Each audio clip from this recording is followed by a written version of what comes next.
I rode shotgun in the lead Humvee, and I looked for bombs. Stop the truck. You don't see the bomb unless they want you to. What you got? I don't see nothing, man. You don't see it. He feels it. I was a good soldier. I had purpose, and I loved it. This film is about 4 guys, but mainly follow Sergeant Adam Schumann, who was in Iraq, and his journey back to recovery. His journey home, what it's like to come from that world and try to fit back into society. It's about them returning to a place that's familiar to them, but somehow unfamiliar after their experiences in war. Is there a specific incident that troubles you?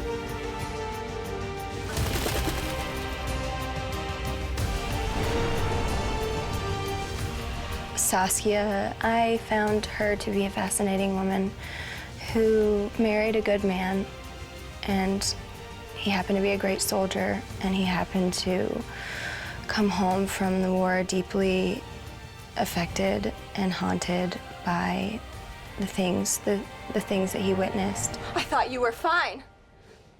You're lying to me. I found your VA questionnaire. Everything's a lie. You're sick, and I can't do anything if you don't talk to me, Adam. The women are very strong in this movie, and that's something that I haven't seen in a military movie, I don't know, ever. But you're really showing what it's like for these women when they get their men back. Did you find a job? And the men are broken, and the men are not, maybe they're not the best father anymore. Maybe they're, not the best husband. They're, they're different. Our movie kind of looks at this particular incident in Iraq and then looks at the aftermath and how these soldiers are trying to recover and deal with what they've seen. And they're all suffering from post-traumatic stress disorder in various different forms and different ways, but they're all essentially have the same mental struggles. It's a story that home is not 2 sofas and a TV set. Home is a place inside ourselves where we feel safe. And so for some of these guys, it's a long journey coming home, finding a way back to themselves. So it's about how these guys, these brothers, these close friends try and adjust. To me, the after war is the war that these soldiers bring home in their heads and in their hearts. They walk away from this battlefield and they leave it behind, but it doesn't always leave them. And many of these guys come home, and these memories, these images, and these seconds of trauma that build up over the course of a war have been recorded and are echoing around inside them like sharp objects. I think this story is about some good people doing their best to get by. And when you see "Thank you for your service," you will understand a little bit better who we're thanking and what we're thanking them for. The idea is that you're standing here, you shift to turn this way, and as you do, the bullet comes by and hits him in the head. Hits you in the head. So you're gonna go from here to wapa, straight backwards, right? Fill it out, and on review, you will be directed to a primary care physician and psychiatrist. How long does that take? Usually 12 weeks, but we're in arrears, so... Arrears? Yeah, we're backed up. It could be 6 to 9 months. Are you kidding? You think these guys can wait that long? Excuse me? Even though I did all that research, nothing beats meeting the guy that you're playing, or meeting soldiers who have served, who have been through traumatic events, the experience of being in front of them and just watching their eyes go dark. I said, how many of these guys in this room do you think will make it 6 to 9 months? If you're finished. No, I'm not finished, man. Look, we need to see somebody, okay? You're feeding me this. My boy here fought his ass off. Yeah. All right, he did his job. Now do yours. You really get in these and got inside these guys' heads, and you see how stuffed up it is in there, and how it's not working like a normal human being head. I have to be sick, or I can't get my benefits. So you don't want to die? It was multiple choice, and you said you wanted to die. Was that a lie?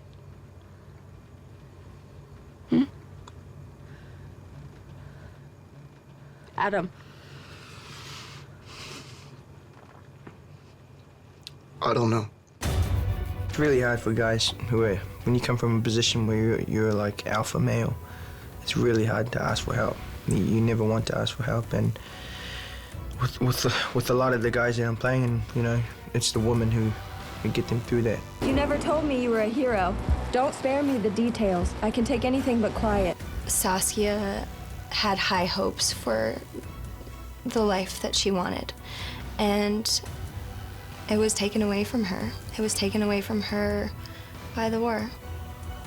And I think that Saskia represents thousands of military wives trying to get by. Haley brings a heartbeat to this performance and an empathy that you just sort of understand this woman is watching this man walk back through her door and realizing her husband has changed.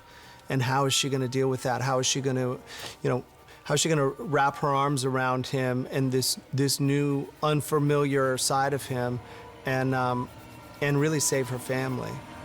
How long you been up? It's already 4 p.m. in Baghdad. Got one chocolate chip smiley face pancake for you. She doesn't like chocolate. Okay, I guess I missed that part. I was just excited about the opportunity to work with somebody of Jason's caliber. I thought American Sniper was a very poignant film. I couldn't be more like honored and proud of him as a director, because his commitment to telling the truth about what's really happening to our soldiers when they come home. And then another down, you can see the corner of the building right there. It's where the blue awning is in the street, up on that roof. I think his intention always is to create the realest scenarios possible so that we can all relate with these characters and we can understand their struggles and we can root for them. He's all in. He's gonna see, this is how it is. He's not holding back.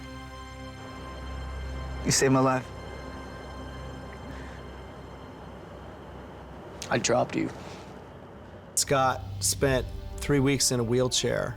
He went and he moved into the VA and he spent 3 weeks in a wheelchair and he lived there for 3 weeks learning how to operate out of that, trying to simulate the recovery process that Emery had been through. And he just came away with a psychic understanding of this character that I found remarkable. I'm alive because of you. I know this don't look like much of a life, but every morning I get up, I'm grateful. I'm grateful I'm alive. Here's a man who you think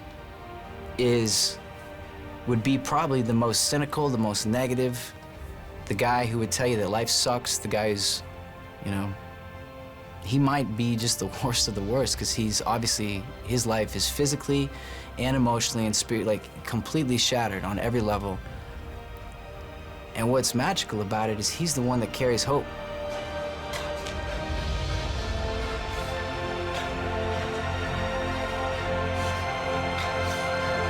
Action! We're swapping spots, man. That's all this is. What about you? Don't worry about me. You're gonna take my place at the treatment facility. We're swapping spots. That's all this is. And what about you? Don't worry about me. First bed opens up, I'm gonna get out there. Can't leave you. You're getting on this bus. I feel like, you know, when you go to war, you're signing up for 2 wars. You're signing up for wherever you're going, and then you're signing up for when you come home.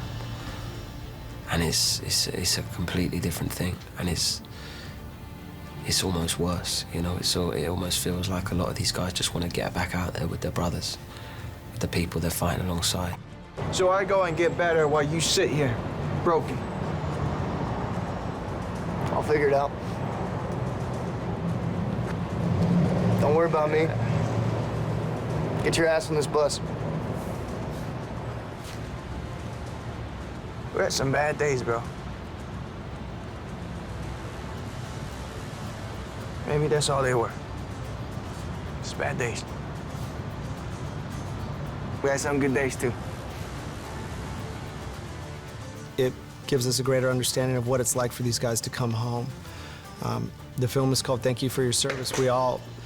We've all said that to a veteran coming home, and I don't think we often understand what that service meant. You know, what they did and what happened to them over there, what we're thanking them for. So if we can move a step forward in understanding what we're thanking them for, I think we will understand what we're asking them to do over there. And you know, I hope it creates a greater sense of empathy for anyone who watches it for what these guys have been through. 2 Army Commendation Medals, an Army Achievement Medal. Impressive.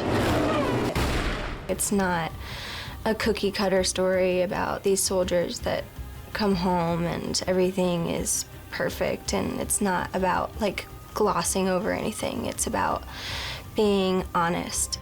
And action. It's so nice that this movie, from the crew to the director to the producers, you know, to everybody, that there's just been such a pure love and passion for these guys' story and the military in general. It's really almost a love letter to our, you know, to our veterans and to our military. We're out there.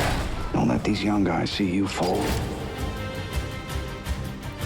What you get to experience as an audience member is a story that takes you inside of a world that is not over in Afghanistan, it's next door. It's, if you go to the supermarket, you're talking to the people who this story's about. Thank you for looking after my son. I'm not a hero. We're brothers. We look after each other. I think we've seen a lot of war films. I think what makes this film different is it's a coming home film. It's a film that deals with precisely what they're going through now when they come home. And I think the exploration of that world is perhaps new, but in many ways it's one of the older stories ever told. You know, we've been telling this story since Homer. Warriors have been coming home, but this is our warriors. These are our warriors, and they're coming home now, and hopefully we give a glimpse of what that looks like.